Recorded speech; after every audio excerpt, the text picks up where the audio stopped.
오늘 주신 말씀은 시편 80편 1절로 7절 말씀입니다. 시편 80편 1절로 7절 말씀 받들어 읽겠습니다. 요셉을 양떼같이 인도하시는 이스라엘의 목자여, 귀를 기울이소서. 그룹 사이에 좌정하신 이여, 빛을 비추소서. 에브라임과 베냐민과 므낫세 앞에서 주의 능력을 나타내사 우리를 구원하러 오소서. 하나님이여, 우리를 돌이키시고 주의 얼굴빛을 비추사 우리가 구원을 얻게 하소서. 만군의 하나님 여호와여, 주의 백성의 기도에 대하여 어느 때까지 노하시리이까? 주께서 그들에게 눈물의 양식을 먹이시며 많은 눈물을 마시게 하셨나이다. 우리를 우리 이웃에게 다툼거리가 되게 하시니 우리 원수들이 서로 비웃나이다. 만군의 하나님이여, 우리를 회복하여 주시고 주의 얼굴의 광채를 비추사 우리가 구원을 얻게 하소서. 아멘.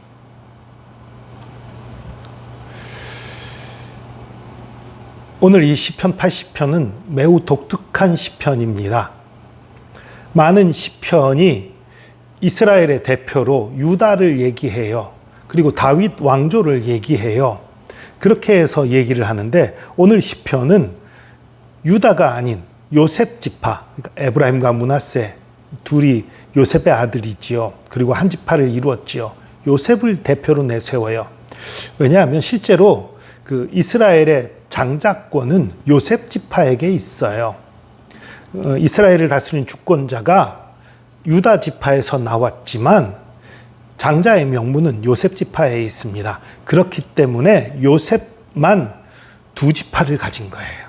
요셉의 두 아들 에브라임과 므낫세가 각각 한 지파가 되는 두 몫을 받은 거지요. 장남은 원래 장자의 명분을 가진 자는 두 몫의 상속을 받게 돼 있는 거예요.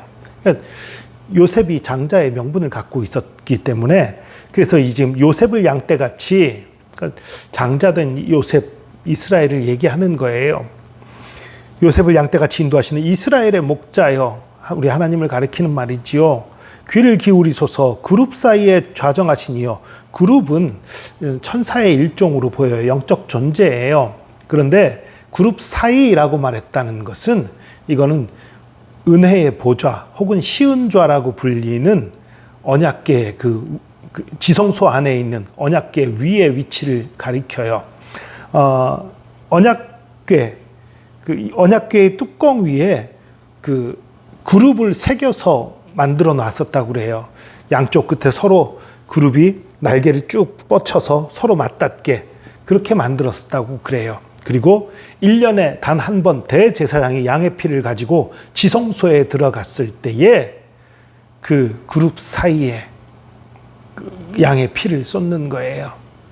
거기가 은혜의 보좌라고 불렸지요. 시은좌라고 불렸어요. 그곳에서 속죄가 이루어지고 그곳에 하나님께서 은혜를 베푸시는 장소라는 거지요. 그곳에 계신, 우리에게 은혜를 베푸시는 그곳에 계신 하나님 얘기하는 거예요. 우리에게 빛을 비추어 주시옵소서. 에브라임과 베냐민과 므낫세 앞에서 주의 능력을 나타내사 우리를 구원하러 오소서.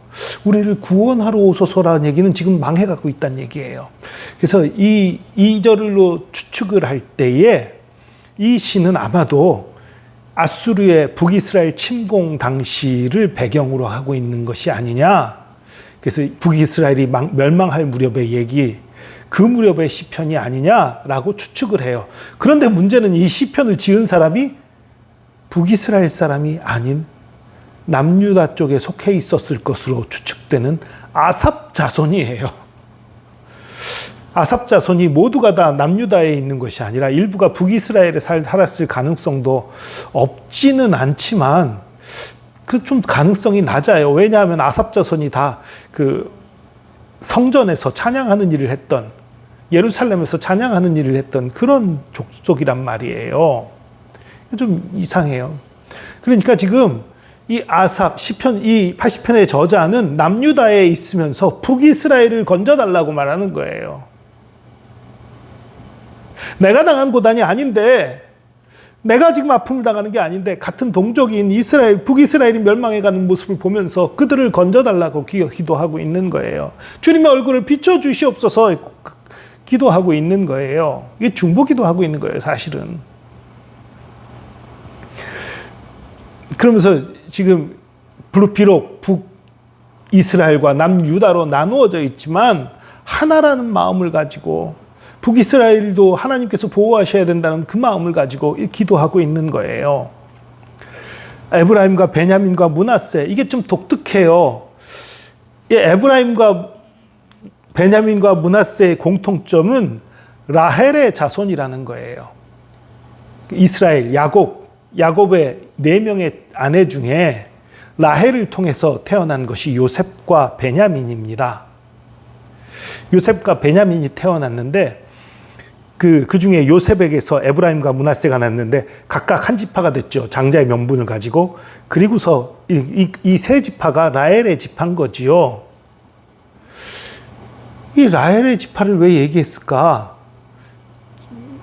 좀 이상하지요. 그런데 이상하지도 않아요. 한 가지 초점을 가지면 이상하지가 않아요. 어떤 면이냐면요. 북이스라엘에서 가장 남유다에 가까운 위치에 있었던 지파가 방금 말한 이 세 지파예요. 다른 지파들은 좀 더 북쪽에 있었어요. 좀 더 일찍 망했어요. 아마도 이 아수르의 침공 당시에 남아있던, 이스라엘 땅으로 남아있던 지파들이 이 세 지파만 남아있는 상태가 아니었을까라는 생각을 해요. 근데 목사님 이상합니다. 베냐민 지파는 남유다에 속하지 않았나요? 예, 저도 얼마 전까지 그렇게 생각을 하고 있었는데요. 오늘 이 시편을 보면서 보니까 아닌 것 같아요. 아닌 게 거의 확실합니다. 사실 시므온 지파가요, 유다 지파의 땅들 사이에 둘러싸여 있는 지파였어요. 유다 지파에 아예 나중에 흡수돼서 어디로 간지 사라져버린 그런 지파가 시므온 지파예요. 그러니까 시므온 지파는 사라져버렸으니까 생각 안 하고 두 지파가 유다와 베냐민 두 지파가 남유다가 됐고 나머지 10지파가 북이스라엘이 됐다고 말이 안 되잖아요. 시므온 지파가 없으니까 9지파가 북이스라엘이 돼야 되잖아요. 거기서 약간의 오해가 좀 있었는데요. 남유다와 시므온 지파가 남유다가 된 거예요. 베냐민 지파가 그 남유다에 속했다고 오해할 만한 그 성경 구절들이 여럿 있습니다. 그 남유다의 베냐민 지파 사람들이 나타나는 얘기들이 많이 있어요. 그것은 베냐민 지파 전체가 아니라 일부가 남유다에 있었던 것으로 보여요. 특히 그 다윗이 선대했던 그 요나단의 자손 무비보셋의 자손들이, 그 베냐민 지파인 무비보셋의 자손들이 남유다에 있었던 것으로 여겨져요. 그래서 그 베냐민도 남유다에 있었던 것 같이 우리가 오해하는 상황들이 벌어졌던 것이고, 이 베냐민 지파도 북이스라엘에 속했던 것으로 보입니다. 특히 베냐민 지파의 위치는 남유다와 북이스라엘의 사이예요. 그 가운데에 있는 지파다 보니까 일부는 북이스라엘에 속하고 일부는 남유다에 속했던 것이 아닌가, 이런 추측을 할 수 있습니다. 어쨌든 그러니까 북이스라엘의 마지막 남은 저 세 지파를 주님 구원해 주세요. 그렇게 기도하는 거예요. 하나님이여 우리를 돌이키시고 주의 얼굴빛을 비추사 우리가 구원을 얻게 하소서. 주의 얼굴빛을 비춘다라는 것은 두 가지 의미가 있어요. 악인들에게 주의 얼굴이 비춰진다는 것은 심판을 의미합니다. 그러나 하나님의 사람들에게 주의 얼굴이 비춰진다는 것은 구원을 의미하는 거예요. 여기서는 구원을 의미하는 거지요. 구원을 얻게 해 주십시오. 그리고서 4절부터 얘기합니다. 만군의 하나님 여호와여 주의 백성의 기도에 대해서 어느 때까지 노하시리이까? 이건 뭐예요? 북이스라엘이 죄로 인해서 망하게 됐다는 걸 얘기하는 거지요.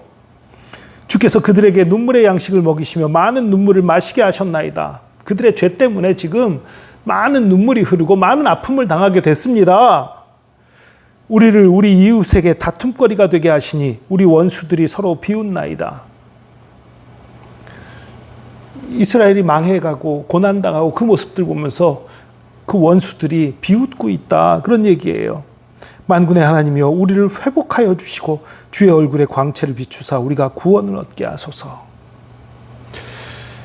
이 아삽은 북이스라엘을 남유다인 것처럼 우리라고 얘기하면서 우리를 고쳐달라고 얘기해요. 왜냐하면 사실은 남유다도 많은 죄로 인해서 북이스라엘보다 낫지만 많이 그 침략을 당하기도 하고 어려움을 겪기도 하고 남유다도 그런 일들을 겪었거든요.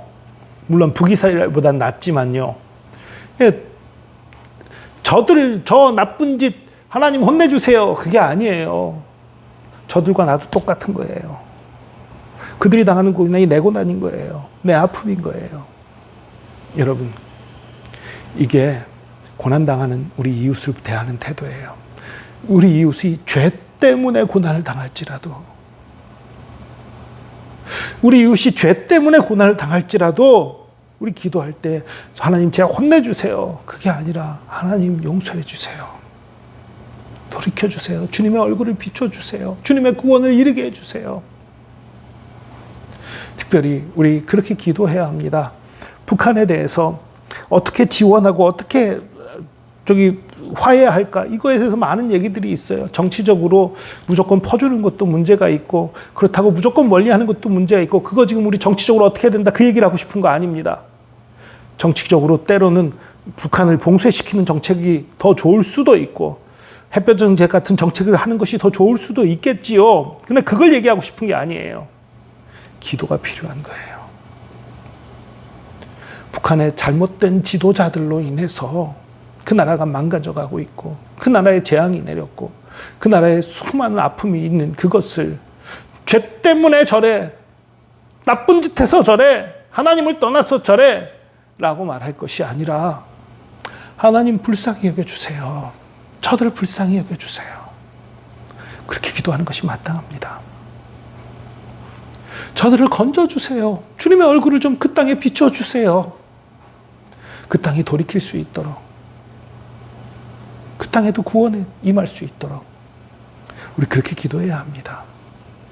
북한을 향해서 그렇게 기도해야 되고요. 북한뿐만 아니라 우리 주변에 아픔 당한 사람들, 어려움 당한 사람들, 그게 그들의 죄 때문이라고 해도, 그들의 잘못 때문이라고 해도 꼴좋다가 아니라 하나님 불쌍히 여겨주세요 기도하는 것, 그것이 우리 그리스도인들의 마땅히 할 바입니다. 왜요? 예수님도 우리를 향해 그렇게 하셨어요. 주여 저들의 죄를 용서하여 주옵소서.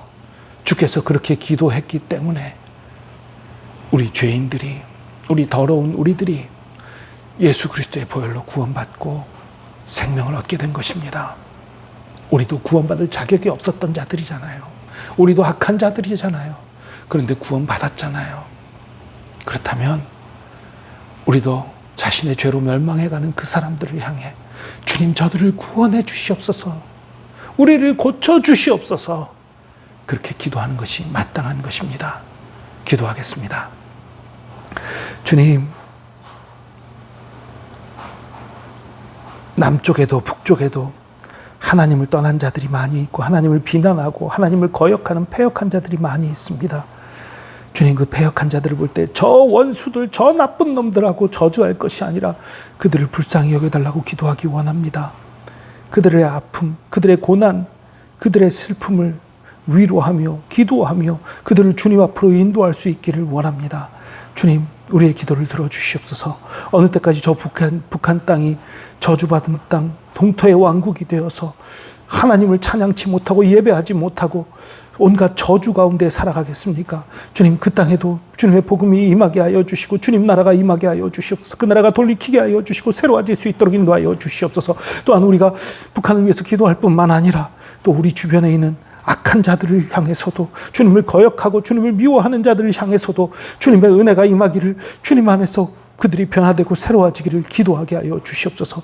우리가 진정 사랑으로 기도하게 하여 주시고 부르짖게 하여 주시고, 그렇게 주님의 은혜를 구할 때에 주님 역사하시고 고쳐주시고 새롭게 하여 주시옵소서. 주님, 이 땅을 고쳐 주시옵소서. 주께서 함께 하시면 감사합니다. 주께서 우리를 고치시고 새롭게 하시면 감사합니다. 감사드리며 예수 그리스도의 이름으로 기도합니다. 아멘.